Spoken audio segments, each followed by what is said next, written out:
Hey guys, what's going on? It's Eli, back with another review video, and I have saved the best for last. For this year's list of reviewing Halloweenish films, it's totally obvious that this is being saved for last. And just like with, the last Disney Halloweenish film that I reviewed earlier, like that and this, like two of the best Halloweenish films, and which comes from Disney. And yeah, and of course, seeing as how this film as well is celebrating its anniversary. That's right, guys. To close off this year's list of reviewing Halloweenish films, again, I have saved the best for last. That being The Nightmare Before Christmas. Yes, and I'm not doing this alone. That's right, because you read the title some more, you know who is joining me reviewing Nightmare, because just like me, he too is a huge Nightmare Before Christmas fan, and, it's perfect for us to review this together, because, of how much we are big fans of Nightmare. Guys, I've got with me the one and only Melting Man 234. Welcome, Melting Man. Yeah, hello. Yes, hello. So, The Nightmare Before Christmas, we'll start with you, Melting Man, because what are the first things you have to say about Nightmare? Because again, how much of a huge fan you are and how much this film means to you. It's well, let me get my laundry list here. No problem. First thing that comes to my mind of watching Nightmare all those years back was this film was my first introduction to stop motion in general, because you had all the classic films on VHS, like your Disney's Snow White and Aladdin, and then you got Nightmare. That always stood out as the more unique ones. Here's a more different kind of film. It's not really based on a fairy tale. It's more of kind of its own thing, based on an old poem that Burton made years ago. Yep. So it introduced me to the world of stop motion and the mind of Tim Burton and the creepy crawlies of Halloween Town. Mm-hmm. Yeah. And the fact that Burton, he used to work with Disney as an animator until, after making a couple of short films at Disney, and, the last one he did, Frankenweenie, he got fired, and then he would proceed on to start his film directing career, starting with Pee-wee's Big Adventure, thanks to the late Paul Reubens. Yes. Mm-hmm. Yeah, that was definitely quite the history lesson there. Finding out Tim Burton originally worked on Disney, and poor guy just had a hard time there, just couldn't quite fit in, and all of his ideas got rejected. Like when he worked on the Black Cauldron and came up with a lot of sketches, which none of them got used, sadly. And then and his talk about working on Fox and the Hound, that was interesting discussion there. Yeah. Yeah, and how he found it boring when he was was animating one of the characters in the film. Yeah. And how I don't mean to cut you off, and also about the Black Cauldron, how the Black Cauldron, that was a perfect fit for Tim Burton and the sketches that he did, and yet he was completely rejected. That was a, pardon my French, but that was a dick move for Disney, Yeah, because, Black Cauldron, that's a whole other different discussion. But, in short, that was definitely around the time when Disney itself was kind of in a weird, uncertain way. They wanted to try and do more, but they kind of had to keep, telling us, no, we got to scale back, Yep, that is very true. And yeah, the fact that Burton, because he first created Nightmare because doing it as a poem, and I guess probably hoping for this his poem, his story to become a movie, and the fact that he discovered years later that Disney still had the film rights to turn it into a movie, and thus he contacted Disney, and thus they proceeded on. They green-lighting it, and unfortunately Burton, he was unable to direct it, even though, because he really wanted to, but he was still stuck finishing, I should say, on Batman Returns, and he had Ed Wood in pre-production, and thus, enter Henry Selick, who was a friend of Burton's. They first knew each other from CalArts, and thus Henry becoming the director, Burton, of course, still staying on board, and being the producer, and well, even though Henry directed it, it's still a Tim Burton film. I mean, anything to say on that? Yeah, the whole deal with Henry Selick and Burton. Yeah, so without getting too much into the whole debate on whether which one owns the film. Yeah. Yeah, it's like you said before, it's definitely more of a Tim Burton film. Like he was the one that came up with the idea and everything. Like Henry Selick kind of more or less refined the story, made it like how it like smoothed it out to be more like a feature film. Like even if it's not that long, it's like less than 2 hours. So yeah. Yeah, I mean, let's face it. Like most animation films, even stop motion, they're not long films. Yeah. Yeah. So, all right. So, as always, I will go ahead and read the description / the story. The film follows the misadventures of Jack Skellington, Halloween's beloved Pumpkin King, who has become bored with the same annual routine of frightening people in the real world. When Jack accidentally stumbles on Christmastown, all bright colors and warm spirits, he gets a new lease on life. He plots to bring Christmas under his control by kidnapping Santa Claus and taking over the role, but Jack soon discovers even the best laid plans of mice and skeleton men can go seriously aware. Yeah, so, okay, so also, like, I've wanted to bring, I'll also bring this up, like, here's the thing, like, when was, like, we'll start with you, Melting Man, like, how were you introduced to Nightmare Before Christmas? Again, starting with you. Oh jeez, how was I introduced to the film? I don't think we've never known like how you got introduced to when you first saw the film. You know. Yeah. Geez, I'm trying to remember. It's been too long. I think I remember seeing it on VHS because that was back in the VHS craze. Yeah. But yeah, I think that was back when I think my parents like bought some films and whatnot, and like one of them was Nightmare Before Christmas. So like I saw the covers, like, oh, that looks interesting. So I watched it one day and I got interested, and then I don't know, it's just one of those things like you watch it, it's like, oh, I want to watch it again and then again and again. I think that was my first experience of becoming obsessed with a piece of media. Yeah, and that was Nightmare. And the days of VHS, the olden days of VHS tapes.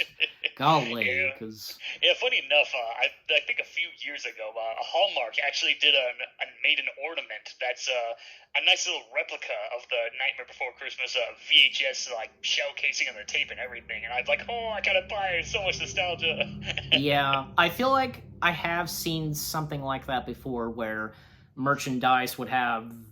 I've especially seen this with some toys, like I don't know, being in VHS boxes. Like, I know what I've seen, and the best I can explain, but my introduction, come to me, like, my introduction to Nightmare Before Christmas, I vaguely know, like, how I was introduced. Like, I think because really, I just remember, like, say on Disney Channel, something like that, where they were, like, playing clips of Nightmare Before Christmas, and if you know what I'm trying to explain as I proceed, like, like I've seen this on Disney Channel sometimes, like they would just they would play songs from movies and it would be very short, and they would just play clips from films, like a montage or something. Like I recall like seeing one of Cars, like Life is on the Highway, and I recall seeing it with Nightmare. I recall seeing it where they did Halloween Town, and again just playing clips from the film. And that was about it. And then I remember when Nightmare came out on, Platinum Edition, like in the early, like mid-2000s, I should say, probably around 2006 or 7, like, 2-disc DVD. I think, yeah, that was when, my family and we first got that, and that was the first time I saw it.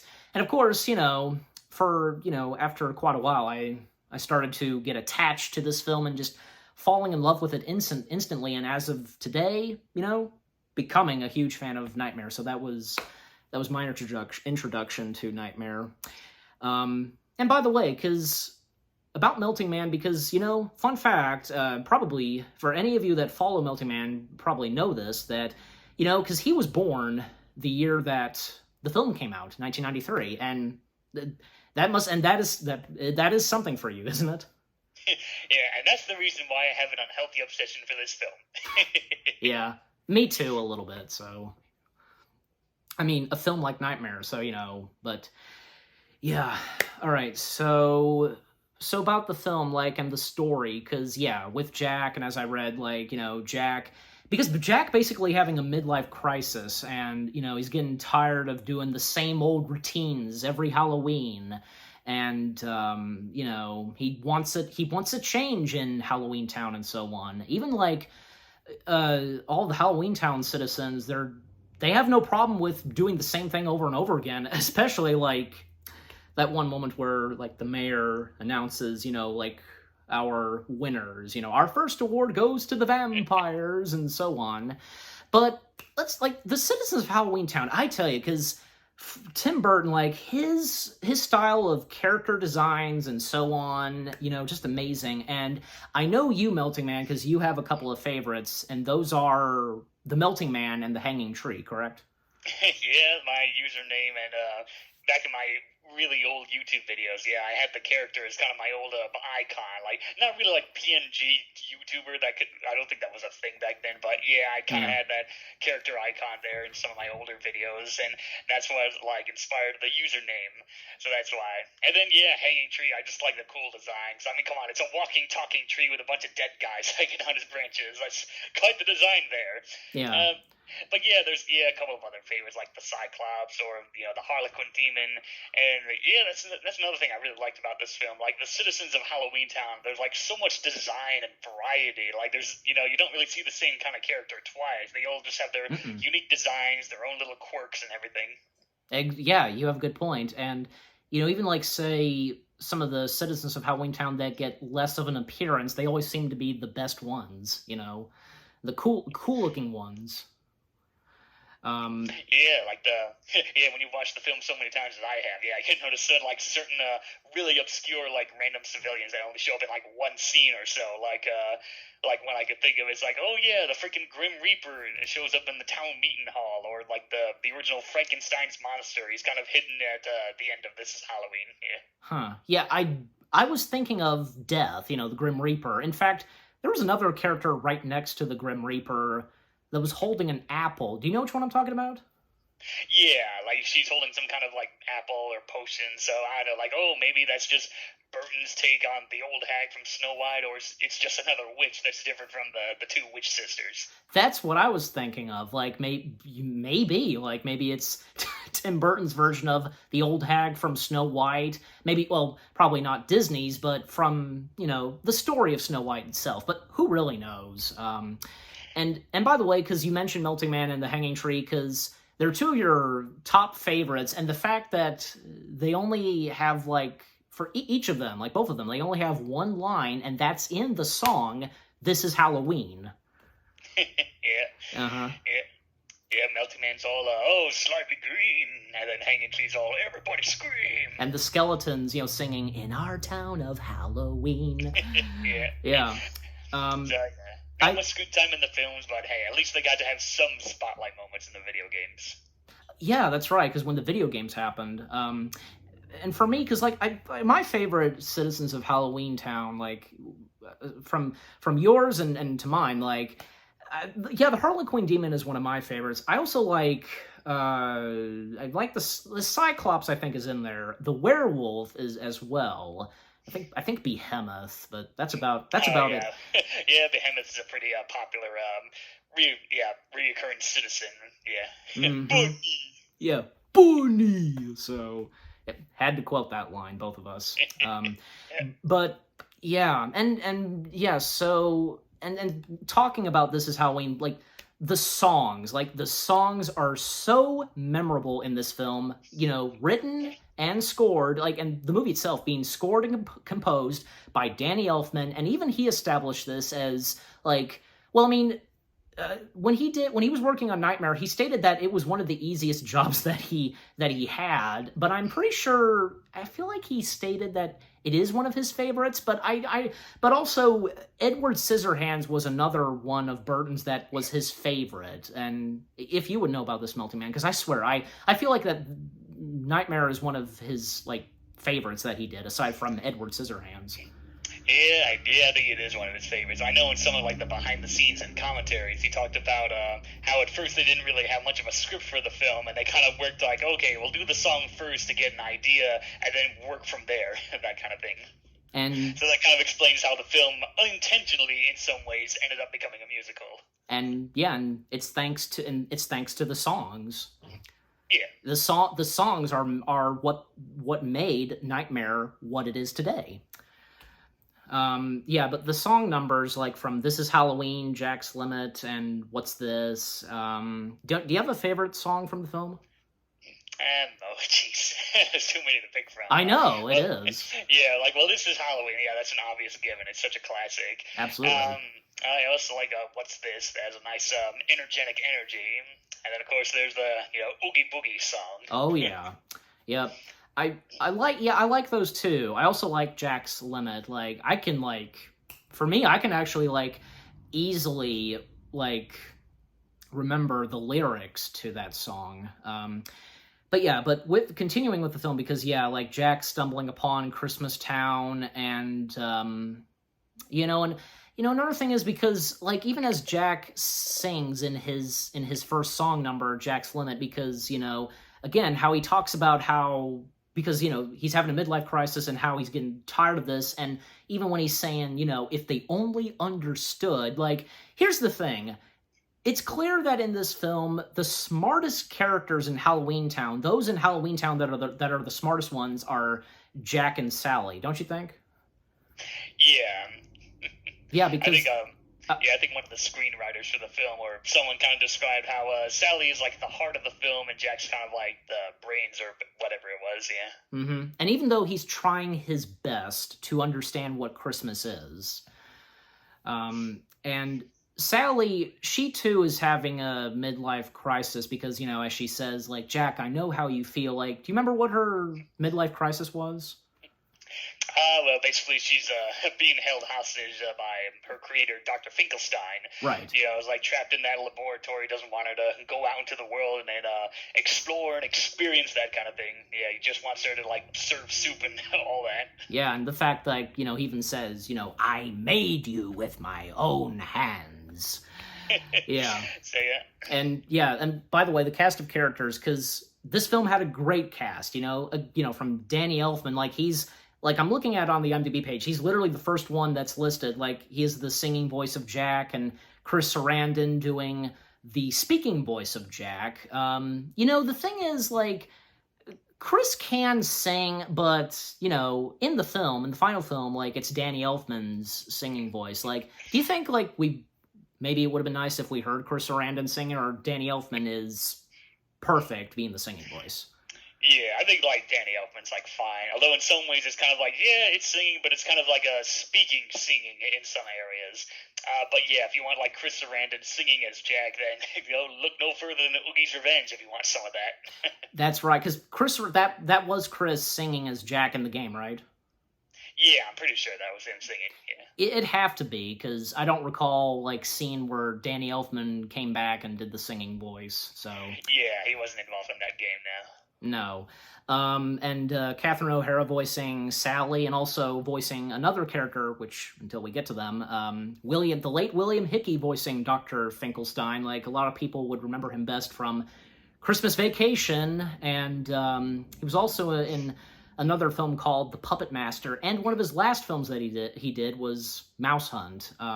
So him as the voice of Dr. Finkelstein, or, some people, sometimes he's called the mad scientist, but come on, he's called Dr. Finkelstein. Yeah, that is kind of a weird confusion. In a lot of the old merchandising and whatnot, he's just called evil scientist, and even in the film's credits he's called that. But it's no, his actual name is Dr. Finkelstein, or Finkelstein, or whatever. I go with Finkelstein, mostly because it's stated that in the film. Mm-hmm. When the Halloween Town residents are getting their Christmas assignments, you can hear in the background the mayor's oh, Dr. Finkelstein to the front of the line. Exactly. Yeah. And he's saying it correctly, Dr. Finkelstein. And, they still credit him as the mad scientist in the credits. Yeah, poor William Hickey. But yeah, I think the whole Finkelstein, I think that kind of stemmed off of what Chris Sarandon did in Oogie's Revenge, where whenever he talked about him, it's like, oh, Dr. Finkelstein, why are you doing this? And I was like, wait, that's not how it's pronounced. But tomato, tomato. Yeah, there you go, tomato, tomato. The other characters like the late Glenn Shaddix, if I'm saying his last name right. He's okay. Thank you. Yeah, he's the voice of the mayor, and he previously was in another Burton film, which of course being Beetlejuice. And then even after Nightmare, he would appear in two more Burton projects. Like he was in Planet of the Apes, and I forget the name of this one. It was like a web series that he was a part of. It was animated. Do you know that one? Oh, yeah, I think that's The Adventures of Stain Boy. That was like a web series adapting some of the characters that he made for a book called like The Melancholy Death of Oyster Boy and others. Yeah, the name of that, like, it was somewhere in my head, but yeah, thanks. Like, now I remember. But so Glenn did a voice in that, and I think that was one of the last Burton projects that he was involved in.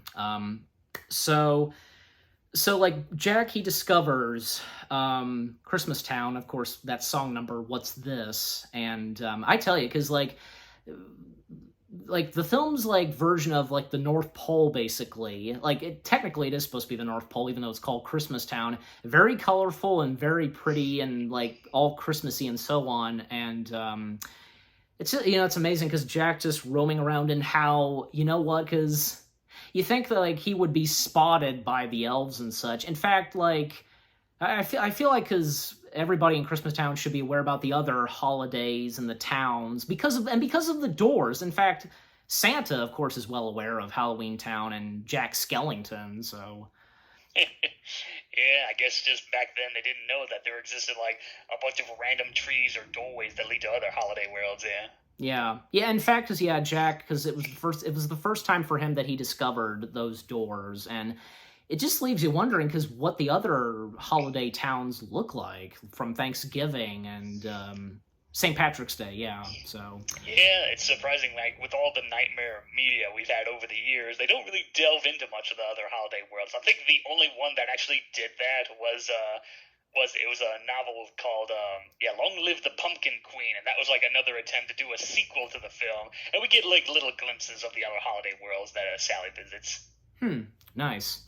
And the fact that someone else like from another holiday does appear in the film, but when we get to that, and basically because when like the Halloween Town people, they are aware that Jack is missing, like they basically they just basically panic because like their Pumpkin King has gone missing. Like, well, I guess it's understandable because of how much they care and love their Pumpkin King, and anything could happen to him. In fact, when the mayor, says it's time to sound the alarms, and I like how I was just gonna say I like how with the alarm it's on the mayor's vehicle, like it's literally like the mummy boy winds it up and like it's a cat meowing. So.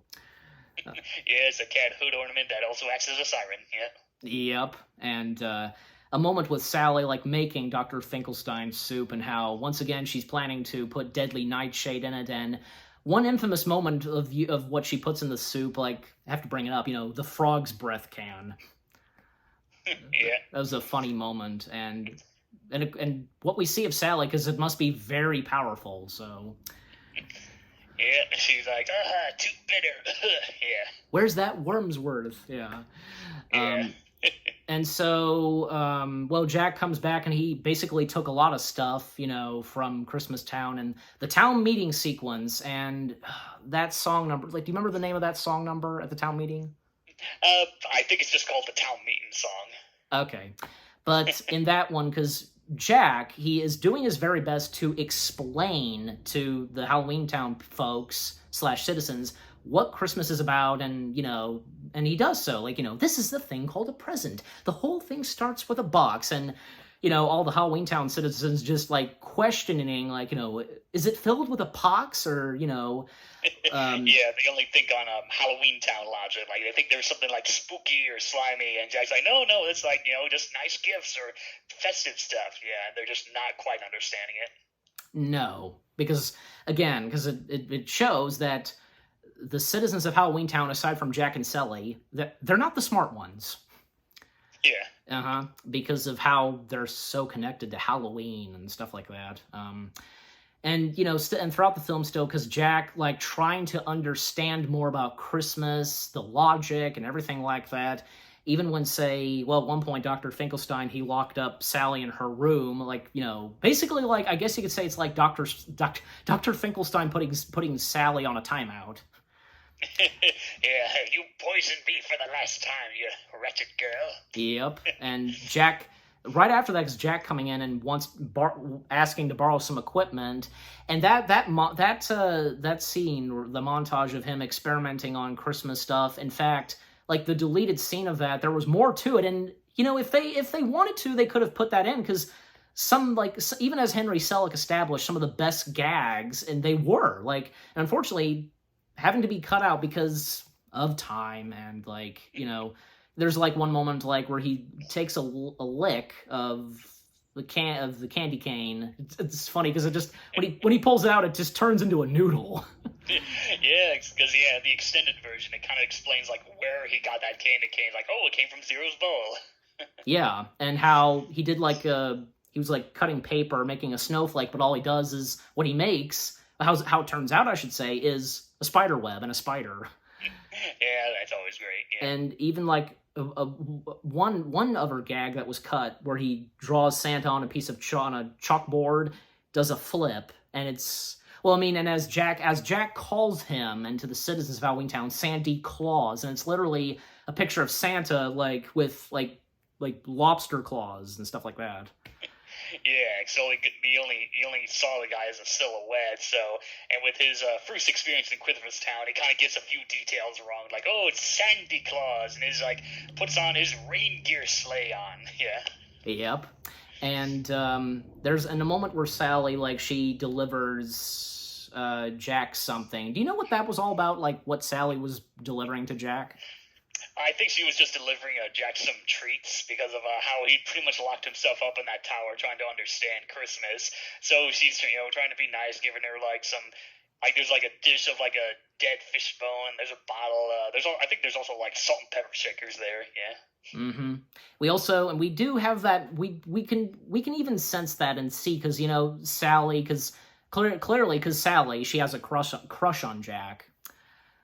Even a moment where apparently for Sally, because when she's like pulls out a flower and like doing the thing, like pulling the petals, loves me not, apparently she sees the future of how Jack's Christmas is going to turn out, looks pretty good, but then it just catches fire. Like she has the capability of knowing the future and what will happen when Jack takes over Christmas.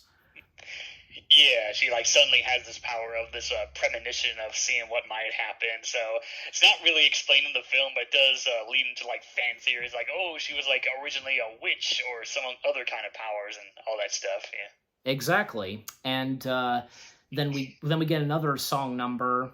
Jack. He's still trying to figure out what Christmas is and what does it mean? What does it mean?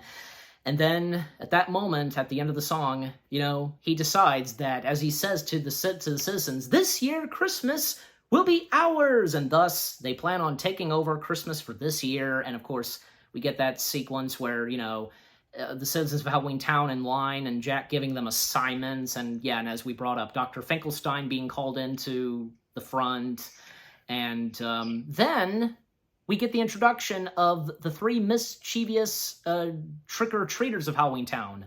Locke, Shock, and Barrel. And, of course, Shock being voiced by Catherine O'Hara, Locke being voiced by the late legendary Paul Reubens, and Barrel being voiced by Danny Elfman. Not to mention, Danny Elfman has done a couple other voices in the film, like not just being the voice of being the singing voice of Jack. He also voiced as I mentioned, Barrel, and the clown with the tearaway face. Yeah, him. But what do we have to say about Locke, Shock, and Barrel? Starting with you.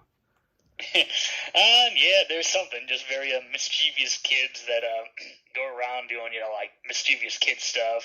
They're pretty much kind of considered like the outcast because like they seem to not really live in town. They kind of just live off on the outskirts on this old crooked tree house, and of course like underneath they have their big boss that they follow. But yeah, they just go around doing mischievous stuff. Like even like Jack knows that they have some no good nature to them when they're given their top secret mission of handling Santa Claus, and he tells them strictly, it's like, oh, leave Oogie Boogie out of this. Like, oh yeah, sure, Jack. And we see that they have their fingers crossed behind their backs. Yeah. Mm-hmm. And you know, I never really thought of that when the many times I've watched this film. I mean, seriously, I never. You have those moments where it's like, geez, I never thought of that. Whereas I never thought of that. Where, as you said, like Lock, Shock, and Barrel, like being outcasts of Halloween Town. Well, I guess I can see why. I mean, Jack and him knowing the three very well, because he knows that they just can't stay out of trouble, and there's that. And of course, that Lock, Shock, and Barrel, they worship and, you know, they work for Oogie Boogies. And of course, Jack knows that Oogie Boogie is trouble, so... Yeah, and of course the mayor also points this out, where when they show up, he's all like scared, like, "Oh, what are you doing here?" And calls like, "Oh, Jack, it's Boogie's boys." Yes, and yeah, so even the mayor, like, being well aware of what Lock, Shock, and Barrel like, and what Oogie Boogie is like, and I'm pretty sure that probably the entirety of Halloween Town, like, they are aware of how dangerous Oogie Boogie is. And no doubt about, don't mean to cut you off, but no doubt about it that Oogie Boogie himself was outcast as well.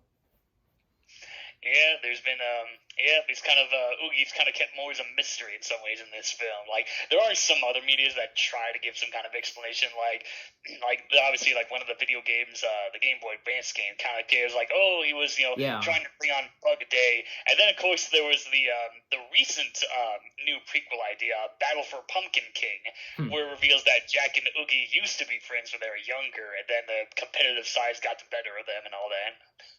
Interesting, yeah. Yeah, and I was going to mention that because I do recall, because there was the Game Boy, a Game Boy of something Nightmare Before Christmas that acts as a prequel to the film. So, and by the way, because, you know, another thing about Oogie Boogie, he was, even though, like, technically he's supposed to be the main villain, like, even though he is barely in this and he's just, we see him, like, an hour into the film, like, in the opening song, This Is Halloween, like, we see him, but, you know, he's also apparently known as the shadow in the moon at night, filling your dreams with the brim with fright. Like, what do we have to say on that? Because I don't think they ever really established because of him being the shadow on the moon at night. Yeah, it's just one of those weird moments. It's like, okay, like Oogie's like mean and nasty, and yet he's somehow allowed to take part in the Halloween festivities. Like, yeah, I guess it's only in small spurts, but yeah, who knows? Yeah, even like now. Also, I thought I'd bring this up because when I at Disney World, like, and I've been there when they started doing this, like the Hocus Pocus show, and Oogie Boogie being one of the Disney villains that comes out, and he has his song number, of course, and he does mention that he's also known as the shadow on the moon at night. So I thought I'd throw that out. Yeah, I remember seeing that. And then, of course, in Oogie's Revenge, they kind of expand upon it more, where they have this separate character, Shadow Oogie, that you first encounter. And you think, like, oh, okay, it's just Oogie just trying to come back together. But, like, no, this guy's kind of its own separate thing, while the real Oogie's off somewhere else. But, yeah, it's kind of odd. So, is it kind of confusing on if there are two different Oogie Boogies, or it could be the same one? Like, is it one of those things? Yeah, it could be. Or maybe they just have, like, a small camera projection in that moon. Just so, like, Oogie Boogie Doo is, like, live streaming on there. hey, there you go. That's a good joke. Like, maybe so. Who knows? Like, again, probably it's one of those things where some movies, they don't establish certain things that you really question on. Like, you know, because with that, you know, Oogie Boogie, because apparently he is seen on, you know, his shadow is seen on the moon, but they really don't establish it, so... Yeah, it's a very simple film, but when you look into it, there's definitely some things that aren't quite explained well. Like there's the scene with Oogie, and then the scene when Jack comes back to Halloween Town with all the Christmas goodies, and he's in that snowmobile thing that he took. So it's like, okay, like first off, how did Jack steal all of that stuff without getting noticed because of how tall he is? And two, how did he fit all of that through that holiday door back to Halloween Town? Because they're definitely not that big. Yeah, exactly. So yeah, and we of course have our Lock, Shock, and Barrel song, "Kidnap the Sandy Claus." Like that's don't you think that's a pretty good song as well? Yeah, it's a decent song. Yeah, Uh it's huh. kind of their own like villain song, talking about all the nasty and macabre ways they can think of handling Santa Claus when they kidnap him. Uh huh. And what they're doing behind Jack's back. So, um, Yeah, because the whole deal is that Jack wants Santa out of the way so that he can do Christmas and experience it while Santa's like off busy like and make sure he's comfortable and taken care of, blah blah blah. But of yeah, course, those trio have other plans in mind for him. yeah. Jack should have known better, basically. Yeah. Yeah, and there's even, I feel like pointing this out, there's one moment where apparently, I think, yeah, Locke sings one lyric that is supposed to be sung by Beryl. In fact, if you know what I'm talking about, if you spotted that. A bit sung by Like, Barrow, but sung by like Locke. well, basically, like we see it, like we see Locke singing it, and it's supposed to be Beryl's voice, like, "I say that we take a cannon, blah blah blah blah blah." So that. Oh yeah, that bit. Yeah, that always kind of bit weird. It's like sudden voice changing. Yeah. It's one of those things that wouldn't happen all the time, but sometimes, Yeah. there's always going to be goofs in movies. So, Yeah.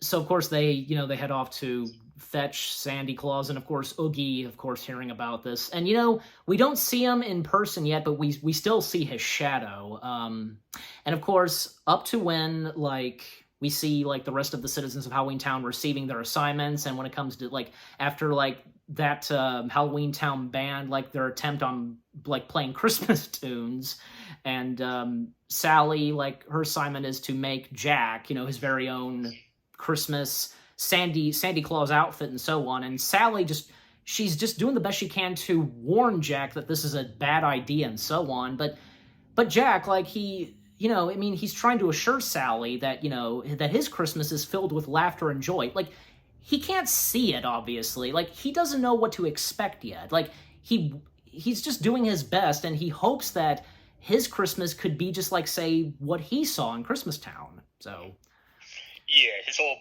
scheme about doing Christmas, like, he's definitely more of like, take action rather than think ahead. And he's not really doing it like out of malice or doing like evil way. He's just, I want to like, fully experience Christmas, and maybe like the town can do it too.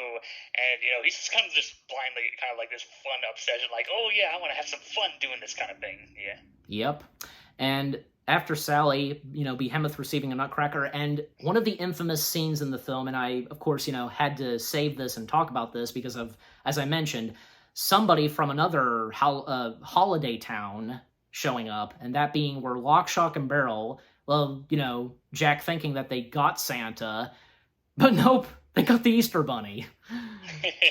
That was a fun, and of course, as we quoted Behemoth, Behemoth saying "bunny," and that basically freaks out the Easter Bunny. Like, he has those black dot eyes, and his eyes just pop. So, Yeah. and an infamous moment where, Jack just like giving them a hard time, and he's pissed off at them because they went to the wrong door, and telling them that Sandy Claus is behind a door shaped like this, and even like Shock, like I think Shock apparently knew which door to go. In fact, saying to one of them, "I told you," and and with Jack, as I said, like an infamous moment from Jack where he just like stretches out his mouth, just basically like that was just his way of like telling them to shut up. So. Yeah, man, as well, showing of why he's called the Pumpkin King and the scariest guy in town, yeah. Yep. That's another thing, too, because, like, Jack, sometimes his facial expressions are just are awesome, and the fact that sometimes his voice can change, like, from, like, having a high-pitched cackle or just having, like, sometimes doing a deep voice when singing. Yeah, especially when it's impressive when you look at the behind the scenes stuff and with all the different mouth movements. Like every head that they made, it was like sculpted with a different mouth movement. So that definitely takes a lot of time and effort to make Yeah. him, say all those sentences and things. It's really impressive and still holds up today. Even when stop motion films, as the years go by, the evolution of stop motion films, how like the behind the scenes and making the puppets, how they had gotten better. So Yeah, like these days they've become like more advanced, and it seems like whenever a new stop motion film comes out, they always got to have like a scene like during the credits or so where they show the process of making it. So it is interesting seeing how the format has advanced over time. Like the mechanics have gotten more tighter, and the facial expressions have become more easier to do rather than just swapping faces and heads and all that. yeah. And that since you mentioned that, the only stop motion film that I can think of where they showed that like during the credits was, I think it's Leica. Yeah, Leica's film, Box Trolls.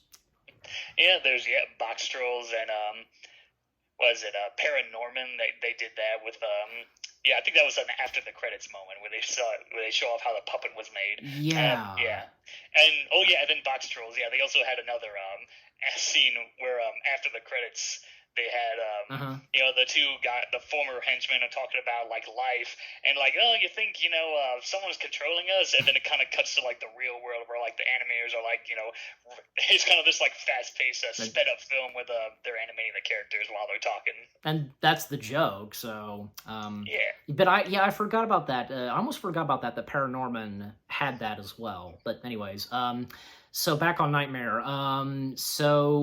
Lock, Shock, and Barrel, they try again as Jack tells them to. We'll get it right next time. And Sally, because she attempts, still she makes us, Jack the outfit. But there's a moment where, because, Sally running away from Finkelstein once again, and Finkelstein, because he was assigned by Jack to create the reindeer, we do get an appearance of Igor, master the plans, and I had the classic hunchback henchman. Yeah, and also like Igor like having those kind of eyes, because he's got one eye popping out. So, and Igor being voiced by the late Joe Ranft, he was involved in this. Like he was the head of story for Nightmare. In fact, he worked with Tim Burton a couple of times. Not to mention, it's thanks to Joe Ranft by basically because he was responsible for bringing Corpse Bride to life. So in fact, he was producer on that film.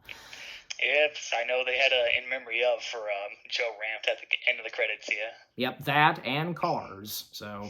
Oh yeah, because he was. I definitely mostly remember Joe Ranft for his work on Pixar films, like storyboarding and as well as doing some voices on characters. Yeah. Absolutely, it's like it's like people about Joe Ranft. To mention Joe Ranft, it feels like that as like people seem to remember Joe Ranft best for being a part of Pixar. In fact, even John Lasseter established that he was the heart and soul of Pixar. But the thing is, before Pixar, he got his start at Disney, and even like again working on The Nightmare Before Christmas. In fact, he promised John that he would help with the first movie that he would get to do, which of course being Toy Story. And of course like Joe, like going back and forth working at Disney and Pixar. And of course, very later on, in 2 years after Nightmare came out, Pixar and Disney would collaborate, creating a buddy picture, which of course being Toy Story. So, anyways. Yeah, he moved on to storyboarding that, and he even did some voice work for that. I think he did had a few small parts voicing Lenny, the little binocular guy. In that, and of course, going on to voice characters from Heimlich, Wheezy, Claus from Nightmare Before Christmas, Monsters, Inc. And he did a couple of voices in some Disney films, like most notably, what's his face from The Brave Little Toaster. So, yeah, that's right. So, okay, so like, and it's at this moment where Dr. Finkelstein is planning to create a new, like, lady for him, basically. Another creation. Someone that will worship him more, and so on. And even when... were you going to say something about that? It's like, he's given up on his first technically daughter in some ways. So it's like, oh, screw it, I'm going to go make a new one. Father of the Year, folks. Yeah, there you go. And thus another song number, Making Christmas. Everybody in Halloween Town making their Christmas, and like, you know, from like one of the most infamous like characters in the film, the vampire teddy bear. There's also like the like psychotic duck, however you want to call it, and even like say the Harlequin demon. Don't mean to cut you off, but the Harlequin demon, like he's making his own like hats. Like he makes like a bat hat and a rat hat, and yeah. Yeah, I think he just makes the rat hat. It's Jack that suggests that he makes a bat hat. Yeah, consider though this substitute a bat in place of this old rat. Mm-hmm. And also, like, yeah, because the moment where Jack comes out and he can't believe he doesn't believe what he's seeing, and moments where he's like telling them what to do and go with that. In fact, one moment where, of course, with the Melting Man, because the Melting Man has a dead turtle, and Jack's saying, like, you know, it's been dead for many years. Like, go for something else. So. Yeah, no, that's all wrong. This thing will never make a present. It's been dead for much too long. Try something fresher, something pleasant. Yeah. There you go. So, and we, of course, see at the North Pole, they're making Christmas. Like, going back and forth on Halloween Town and Christmas Town, and then we of course see Santa. We do get a brief shot of Mrs. Claus, and then we don't see her again. So, in fact, yeah. And yet she still managed to get an action figure thanks to a Diamond Select. Oh, she did. Yeah, that was back when Diamond Select used to do like a lot of figures and action figures based on a Nightmare, and oh yeah, she also cameoed in had a brief appearance in Zero's Journey, which was another piece of Nightmare media that acts as a sequel. Mm-hmm. And you did a Forgotten Media episode on that. Yeah, that was a fun one to do. Yeah. Mm-hmm. Yeah, I don't recall like knowing that Mrs. Claus got her own figure from Diamond Select. I assume Santa did as well, right? Yeah, they made one for Santa too. Yeah. They'd have to. So, but yeah, and you know what? Here's another thing. It's like Santa, not Santa, but Mrs. Claus. It's like, I don't know, like she's. I feel like she was totally unaware that her husband got captured. Yeah. When you think about it, so, yeah, and thus Lock, Shock, and Barrel, they capture Santa, and thus, you know, they bring him in and telling Jack, you know, this time we caught him, and everybody in Halloween Town just being surprised because they're seeing Santa for the first time. Same thing with Jack, and he's assuring Santa that, you know, surprised, aren't you? I knew you would. Like, you don't have to worry a thing about Christmas this year. Consider it a vacation, and so on. And, you know, Jack telling Lock, Shock, and Barrel to make sure that he is treated well, but come on, Jack, you should know this by now. Why did you leave Santa in the hands of them? You should know that they're gonna take him to Oogie Boogie, and thus that's what they do. Yeah, they shove him down that pipe that leads into his lair. Yeah. Mm-hmm. And the thing is, like, you know, Santa, he can squeeze through anything. You know, depending on how big like chimneys are and so on. Yeah, I think the general consensus is that like Santa has this whole trick where he like puts a finger aside to his nose, and that like gives him like magic powers to go up the chimney or down. So like no matter how big or small it is. But of course here, poor Santa's got his hands tied, so he can't really do anything. Nope.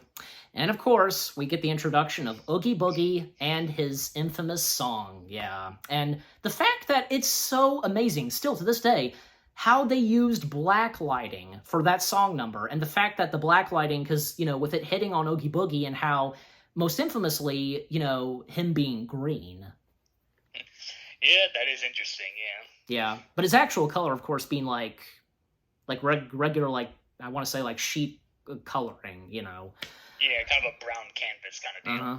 It's like, sometimes with merchandise of Oogie Boogie, usually he's green. Yeah, because I imagine, like, that's the first time we actually physically see Oogie, yeah. Yeah, not to mention, like, if you've seen Oogie Boogie, like, at meet and greets, you know, the Disney parks, he's, like, his color is green, but, I don't know, I mean, I'm not complaining, but still, like, they should have gone, they need to go with his actual color, just saying. Yeah. Well, not to mention Haunted Mansion Holiday, they've done the same thing too, so he's green. So yeah, at least in that section of the ride, they kind of stylized it, looked like it's part of Oogie's lair in some way. Yeah. And like black lighting and how it's hitting stuff and Oogie, so yeah, so the song number, of course, like, yeah, you're joking, I can't believe my eyes, and Oogie Boogie being voiced by Ken Page, and got a fantastic singing voice. Not to mention, I recall because he was in one of Don Bluth's films. I think, yeah, All Dogs Go to Heaven, the big-lipped alligator. So, Yeah.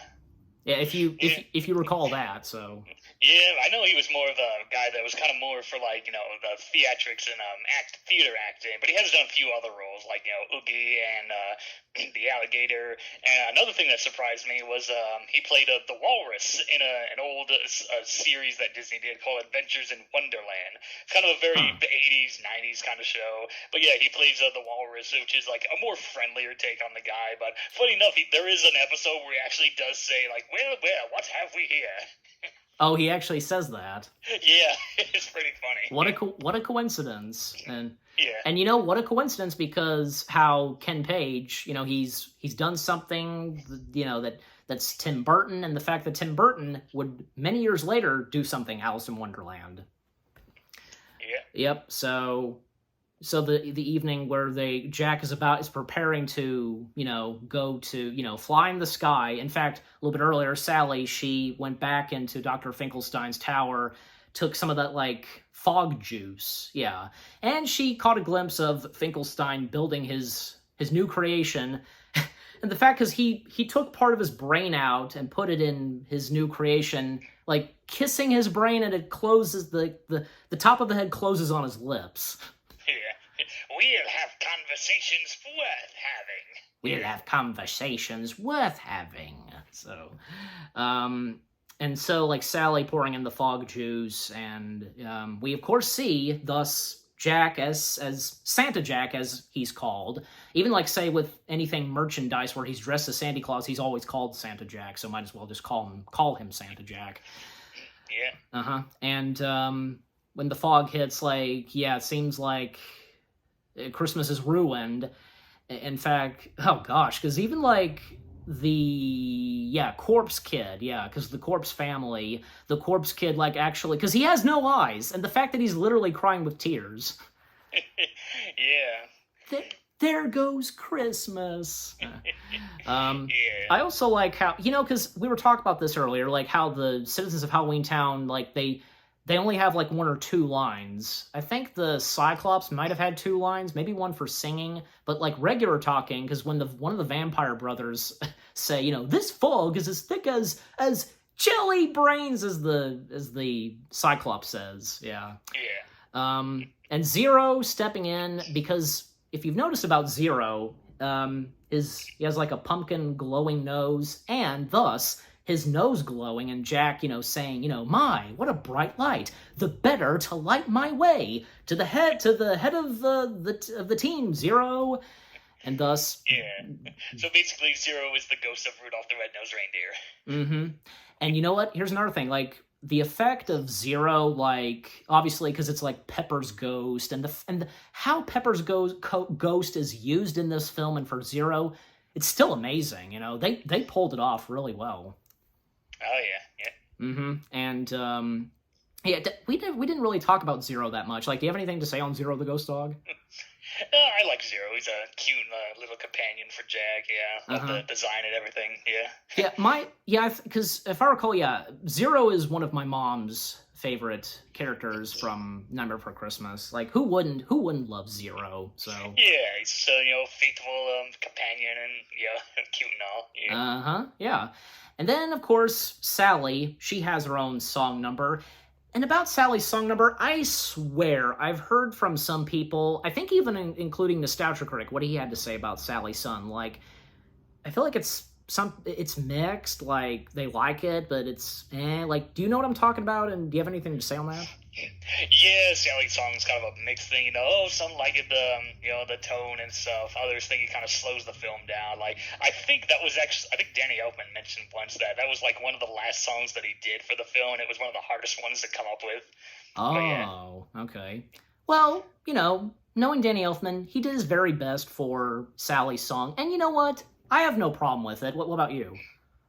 Yeah, I'm fine with Sally's song. Like, Yeah. it kind of does, like, show, like, yeah, Sally is, the heart of the film and whatnot. So she has her own little moment of, like, oh, Jack's gone. Like, what will happen? Yeah. And her wanting to join the crowd and so on, and thinking that she might not be the one. And I think, I'm sure she's referring to being the one for Jack. So, Yeah. and thus after that, we see Jack flying through the town, and of course he doesn't realize this even when dropping off the gifts, because what happens next when dropping off the gifts, like starting with the little boy giving him a present, here, there you go, Sonny, it's a shrunken head. And from there on, everybody else in the neighborhood, like, we only see, like Jack only, it's the first location that he stops by at. And, every house, like, the gifts that they receive is just unleashes, it's just, pardon my French, but hell is unleashed to the humans, or the gifts. They turn against them and terrorizing them, like from bats in a Christmas tree, a snake eating a Christmas tree, a Jack in the Box of a pumpkin, the vampire teddy bear, and the duck, you name it. Yeah, so, like, Jack's, like, he's doing the whole Santa Claus bit, and then, of course, like, not quite what people were expecting. I didn't quite expect, like, like, spooky, weird, macabre things that would actually, like, scare them and everything, yeah. Yep, and, like, we only see the kids' faces. We never see the adults' faces, but I have seen artwork of the human characters, aside from the kids, but artwork of the adults, and seeing their faces, like, and if you've seen that too. Yeah, I've seen the art galleries on the DVD showing off, like, early concept art of the adult characters. Yeah, they're definitely a thing. And then they're like, no, let's just keep them faceless, kind of that old trope they do, like, in, like, Peanuts or Cow and Chicken, that kind of thing, yeah. Yeah, that's right. And the fact that the only, like, human characters, like, that we see are those in Christmas Town, and, of course, specifically Santa, so... And, of course, the kids, in the human world. And, again, Jack, he's totally unaware of what's happening. He's going on trying to be Santa. You're welcome, one and all. And everybody, and, like, the military just coming in and just, like, trying to shoot him down. And Jack, he thinks that they're celebrating. Even, there are moments where you see that Zero is totally aware of what's happening. Even, like... Zero's trying to warn Jack, even when Jack's saying, it's okay, Zero, fly higher, and Zero just has a look on his face like, oh my gosh, he's not listening, so... Yeah, poor Jack's just so excited and everything, yeah. Getting the wrong impression of what the military has to offer. Yeah, exactly. And Sally, where'd they take that Santa Claus? Like, she finds and locates where Santa's being held, and of course being in Oogie Boogie's lair. That moment where Sally, like, uses one of her legs as bait, and, like, freeing Santa was funny. And, and, like, Oogie Boogie, of course, realizing, and, you tried to make a dupe out of me!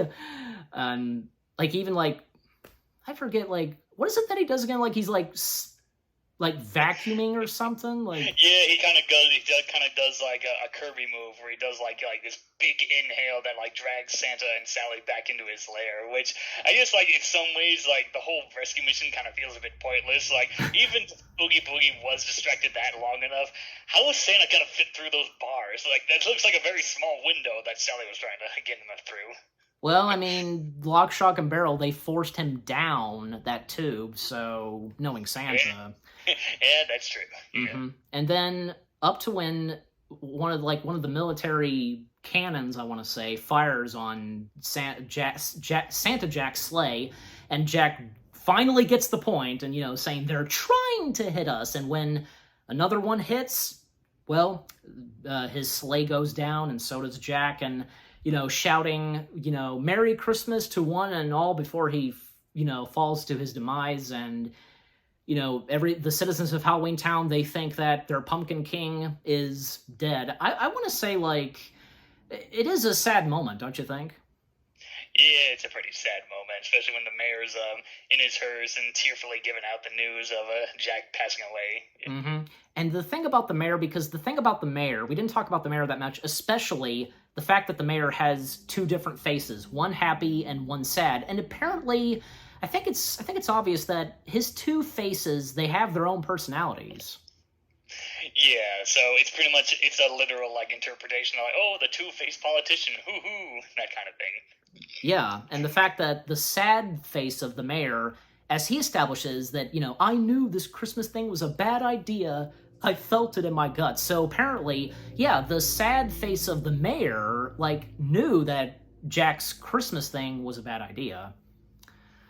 And yeah, of course, that's kind of more of his depression side, but yeah, like I kind of like the mayor. Like I'm sure, I don't think he's like the most popular character. But, like, no, I'm fine with him. Like he's not really like an evil, corrupt mayor. Like sure, he's not that competent. It's like, oh, I'm only an elected official, but yeah. I can't make decisions by myself. Yeah. And besides, because Jack, he's basically the leader of Halloween Town, the main guy of Halloween Town, basically. He's the Pumpkin King. Yeah. So yeah, and the mayor informing Halloween Town that Jack has been blown to smithereens, and at the human world, the police, making an announcement that there's still no sign of Santa Claus, but the imposter, which being Jack, has been shut down. I like the fact that the humans knew that it was a Santa imposter.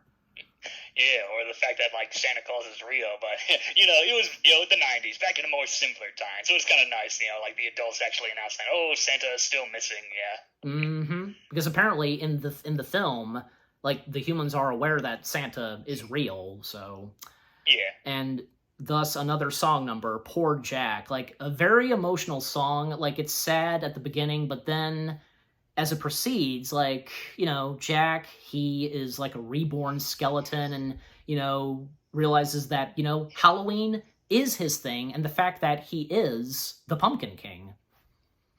Yeah, so the whole epiphany moment that he has, it's yeah, Halloween's more my thing, but instead of just doing the same old thing, let's actually come up with some new ideas, something that'll really make them scream, that kind of thing. Mm-hmm. Yeah, and that's true, because you always gotta try to come up with something new and fresh and different, especially for him, for every Halloween. So, and yeah, and of course, Jack, at the end of the song, and we do hear a bit of course, Danny Elfman speaking as Jack, I do hope there's still time to set things right, Sandy Claus, and basically, how did he know this? Or maybe he did, opening, a tombstone, or, where the angel is, that was a shortcut, a way back to Halloween Town.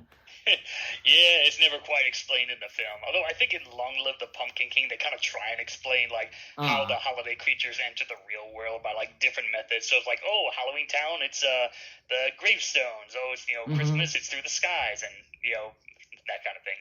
Yeah, and so yeah, Sally and Santa, they're held hostage by Oogie Boogie, and of course Sally and Santa and Oogie Boogie, they overhear that the mayor, informing that Jack is now a pile of dust. And more on the deleted scenes, because there was a good chunk that was cut that had to do with Lock, Shock, and Barrel, where they go down and take a peek to see what's going on in Oogie Boogie's lair. And there was another one where it was not on, say, on the DVD releases, but it's out there on the internet. A good chunk of the deleted scenes, heck, the work print of Nightmare Before Christmas for a while was on YouTube. I saw that. I'm sure you did too. Yeah, I was surprised when I discovered the work print. It's oh, there's it's the film, but it's it's still a work in progress. There's actually scenes that are altered or different dialogues. And yeah, the whole bit with the climax, yeah, it's very different. There's this very short, fully animated scene of an alternate take of Jack coming back to Halloween Town, and he rushes off and then stumbles upon a freshly planted tombstone dedicated to him. Yeah. He's oh, they think I've been destroyed, and then he goes back to his mission. I was going to mention that because that was a pretty good scene that was cut. It's a shame that they cut, again, it's a shame they cut out some good stuff, including that one where he stumbles a tombstone that is supposed to be him, as you said, they think I've been destroyed. Come on, Zero, that was a good one. Not to mention, with work prints of movies, they wouldn't have the score to the film, but usually they would just take other scores from films. I remember hearing they used music from some of John Williams' music from The Witches of Eastwick and Hook. So, Yeah, which I think there's also a bit of Adam's Family in there, but yeah, all that music is just more or less placeholder until they score the music themselves. Yeah, maybe I did hear some of the music from the Addams Family films. Of course, obviously we're talking about the ones from the '90s, so Yeah. yeah, maybe I did hear that, but it has been a while. It's been a little while since I've seen the work print. I only remember John Williams' music being used in there, and it fitted pretty well. Even though, like, of course they would do the actual score for the film, but yeah. So with Jack like making his way to Lock, Shock, and Barrel's tower, basically, and again, because with what was cut from the film, because it was a big thing, because with Lock, Shock, and Barrel, the way they get up in their tower is like this elevator, their very own elevator, and the fact that we can clearly tell in the final film because the elevator was lowered down, and we cut to a moment where like Jack, he's looking through like the bars and seeing what's going on in there, and that's because when he went down, he basically terrorized Lock, Shock, and Barrel, like just to piss off. So it's a shame that a good chunk of that was cut out, because again, it's so obvious when you notice these things in movies. Yeah, it's definitely one of those deleted scenes that would have explained more, like how did Jack somehow get into Oogie's lair, or how did Lock, Shock, and Barrel suddenly like have a redemption arc? It's like, no, it's because Jack scared them off, and then they went off to tell the mayor about it. But like in the final film, it's like, no, they just disappear after shoving Santa down that tube, and then they like suddenly come back. Yeah. There you go. And thus, Jack going in, he saves Sally and Santa, and then a confrontation between him and Oogie Boogie, and thus, Oogie Boogie, he says, Jack, but they said you were dead. You must be double dead. And thus, Oogie unleashing all of his equipment, like the sword, like the cards with swords, and like mechanical cowboys, I want to say, with guns. Oh yeah, the one-armed bandits, I think that's what they're called. They're like slot machines to look like literal one-armed bandits. Yeah, there you go. Yeah, that sounds about right. Thank you.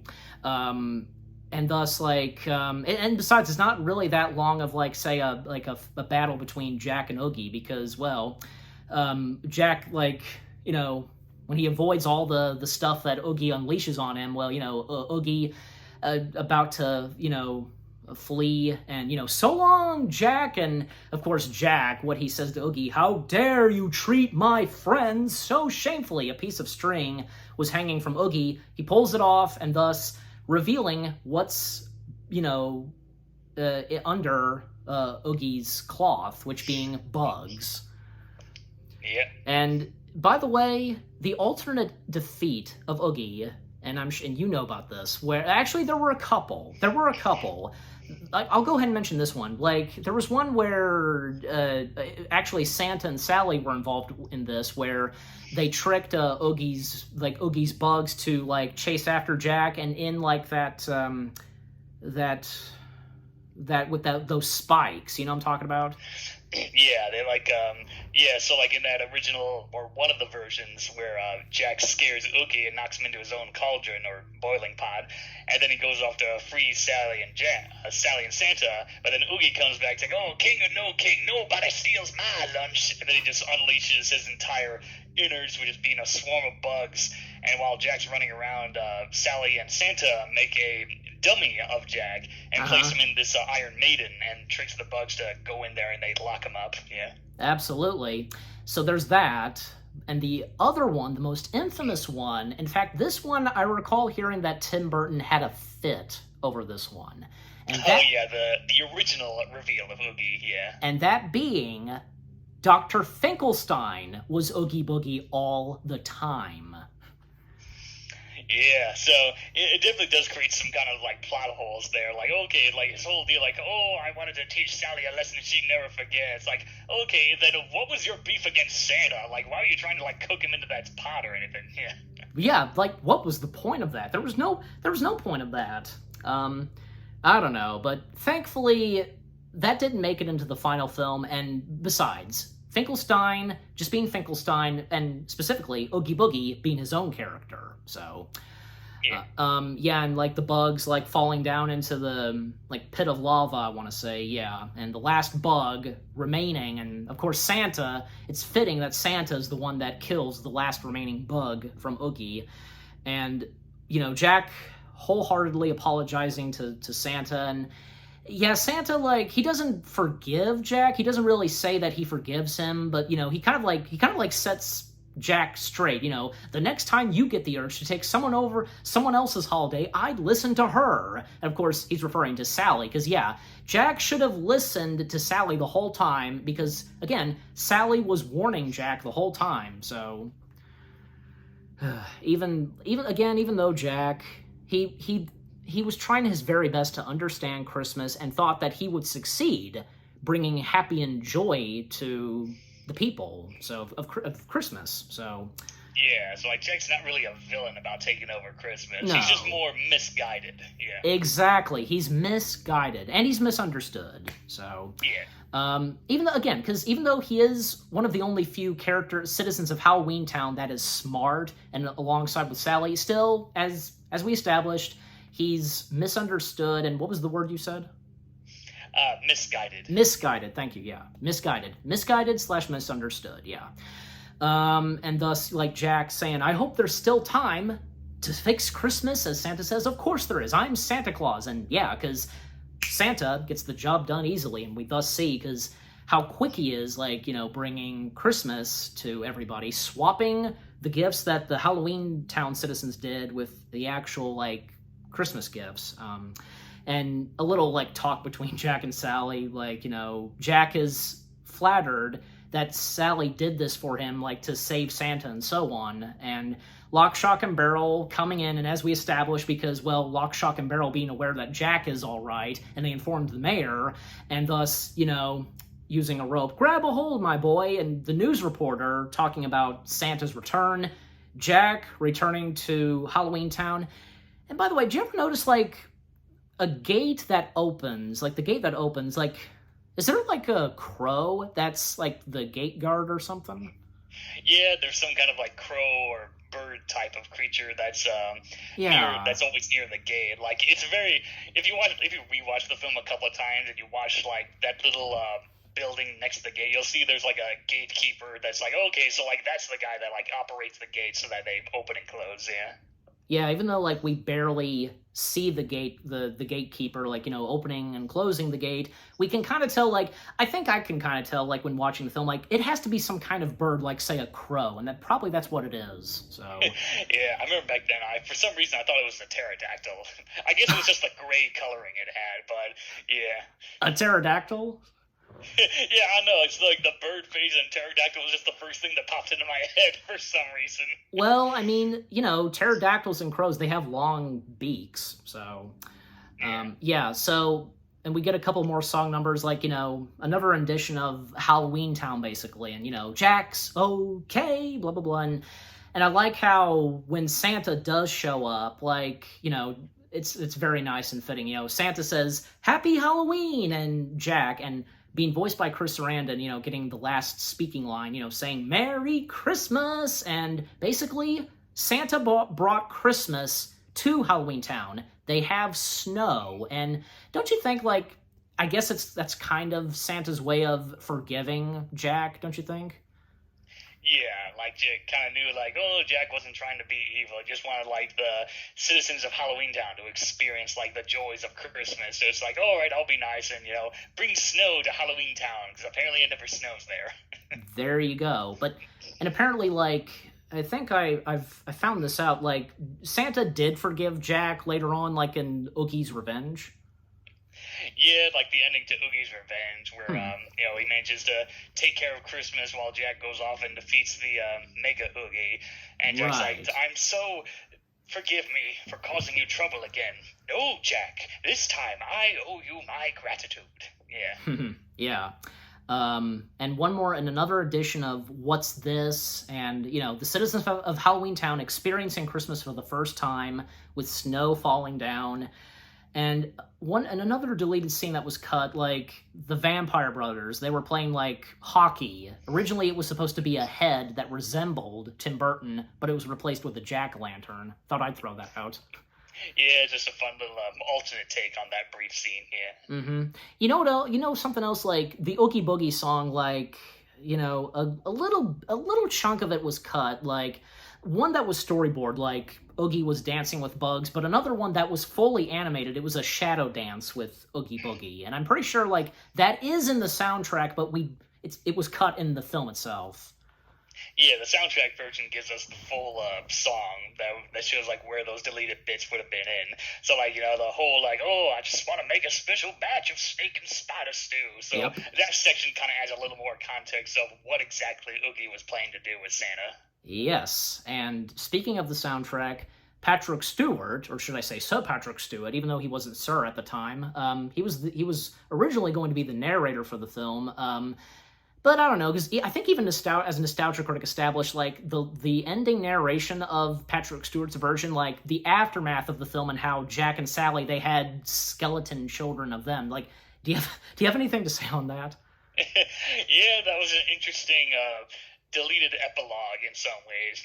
Like, oh, Christmas was saved and all that, and then Santa decides to like, oh, I'm kind of fond of that skeleton guy, so he goes back to visit Jack in Halloween Town, where Yeah. apparently he and Sally got real busy. But yeah, Yeah. it's interesting. There's like no doubt about it, fan fiction of Jack and Sally having their own children. Ugh. Oh yes. And while we're on that subject of like original voices, like, you know what? It would have been great if he were in Nightmare Before Christmas, and this being one of his last films ever, and especially with Tim Burton. And that being, Vincent Price was originally considered to voice Santa, but unfortunately, due to his poor health and the passing of his wife, and how, clearly, because Vincent Price was, he didn't have that much time to live, and his, how he was, like, they replaced him with who they got instead to voice Santa, Edward Ivory. I think I'm saying the last name Yeah, right. Ed Ivory. Yeah. Ed Ivory, yeah, Ed for short. But do you think it would have been really cool if Vincent Price had voiced Santa? Yeah, that definitely would have been an interesting way. It's like, oh yeah, now he gets to Santa being voiced by Vincent Price. It's like, yeah, move over, Gilbert Gottfried. We got this. And And to think that the voice that Vincent Price had, and if he had voiced Santa, like this big jolly guy, you know what I'm saying? Just like, yeah, it just really wants me. I really just want to take a peek into this like alternate timeline where they did get Vincent Price to voice Santa. I have a feeling, because it would have sounded something like, because my impression I can do, you don't know this, I could do a pretty good impression of Vincent Price, like, to fix Christmas, of course there is, I'm Santa Claus. Like, maybe that's probably what it would have been like, but who knows? Yeah, who knows? Yeah. And the epilogue to the film, and by the way, we do get one appearance of Dr. Finkelstein's new creation, and we never see her again, of course. Yeah, I don't think she even has a proper name. He's just like, oh, careful, my precious Jewel. And I guess in some merchandising, they kind of just go off of it. It's like, okay, her name's Jewel. Like, she never, like, made appearances in, like, the games or had her own merchandise? Actually, she actually did have an action figure, thanks to Diamond Select again. And I know she did have a small cameo in Zero's Journey. But yeah, she's largely ignored for some reason. Yeah. No, I don't think she, even, like, her appearances, like, in the Zero stories, like, not even having lines. Not even one. Yeah. Yep, just non-speaking cameos, yeah. Exactly. And Jack, because, like, he noticed Dr. Finkelstein, his new creation, and, he sees Sally go off to, the curved mountain, as it's called. Like, one of the most infamous parts of the film is the curved mountain, curving. Yeah. Well, I think it's usually just called the Spiral Hill. The Spiral Hill. Yeah, I forgot the name, what people call that. But yeah, I know in the Kingdom Hearts games, they kind of made up, like, different names. Like, oh, the first game, it's Moonlight Hill. And then the second game, oh, no, it's Curly Hill. But, like, for me, like, no, I'm pretty sure it's just called Spiral Hill. Yeah. And, one last singing from Jack and Sally, and Jack finally, showing his affection for Sally, my dearest friend, if you don't mind, I'd like to join you on your side, and thus they become official at the end of the film. Yeah, and thus the shippers rejoice as they kiss on Spiral Hill. Yeah, I think, like, it's best that we didn't see that up close. So, and it's very nice because even Zero just like gazing, and he like flies into the sky and like a twinkling star, and boom, that's how the movie ends. A great way to end the film. Yeah, The Nightmare Before Christmas, I have to say, like, I'm sure at the time when this film came out, nobody would have expected how much of a huge impact this film has, and still to this day, and just it's pop culture and all the fans and all the merchandise it has. The Nightmare Before Christmas is, I'd say, like, it is an important film in film history, and for that matter, stop motion history, don't you think?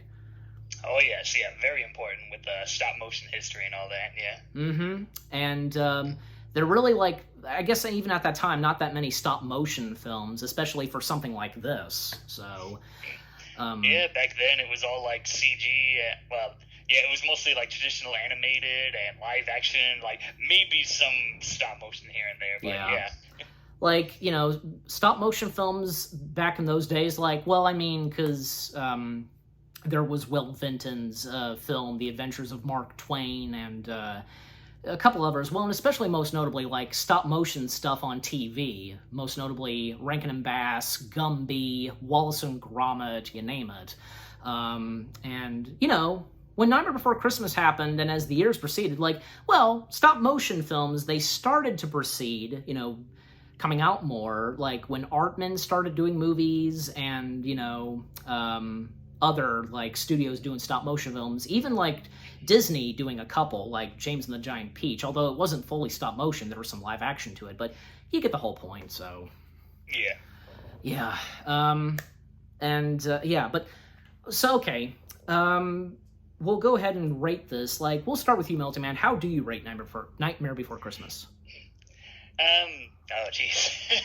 I'm not really much of a guy on rating, but if I had to pick a number, I'd say an 8. Like 8 out of 10. Yeah, okay. Well, for you, 8 out of 10, and for me, well, what the heck? Because, how much I love Nightmare Before Christmas, I'm giving it 10 out of 10 stars. Just saying. Because, yeah. Yep, and, yeah, because Nightmare Before Christmas, it's one of those films that, holds a special place in those people's hearts, like me and Melting Man, and definitely one of the best films to watch around Halloween and Christmas time. Yeah, it's an either-or kind of film, yeah. Or just watching in November, because, no one cares about Thanksgiving. Yeah, besides, whenever November hits, like, usually Christmas is everywhere, so... but yeah, so... Thus, this year's list of reviewing Halloweenish films has come to a close. And as I said, Nightmare Before Christmas, what a perfect Halloweenish film to review, and for it being the last one. I've had a lot of fun reviewing this year's list of Halloweenish films that I've reviewed, and until next year. And thank you very much, Melting Man, for joining me reviewing Nightmare Before Christmas. Oh yeah, no problem. It was fun going back to watching this classic film for this review. Absolutely, without a doubt. And again, Nightmare Before Christmas, being, you're a huge fan of it, and so am I. And who knows, guys, probably down the road, whichever movie I review, hey, I'm Melting Man, he can join me reviewing any movies, depending on what movie it is, if you're okay with that. Yeah, it depends on which one, yeah. Absolutely, and besides, I think this turned out pretty good, and for the first time, you joining me and guest starring, doing a review collab. It's been a long time since I've done these kind of co-op things, yeah. Yeah, but they can be fun. It's always fun collabing, whoever, so... But yep, yeah. Anyways, thank you very much for watching me and Melting Man 234's review of The Nightmare Before Christmas. Happy 30th anniversary to the film. More review videos are on the way. They're going to be awesome. Keep looking forward. And want to say goodbye? Yeah, this is Melting Man 234 signing out. Yeah. He says that for me. We'll see you guys in the next video/review. Take care, peace out, and for one last time, happy Halloween to all.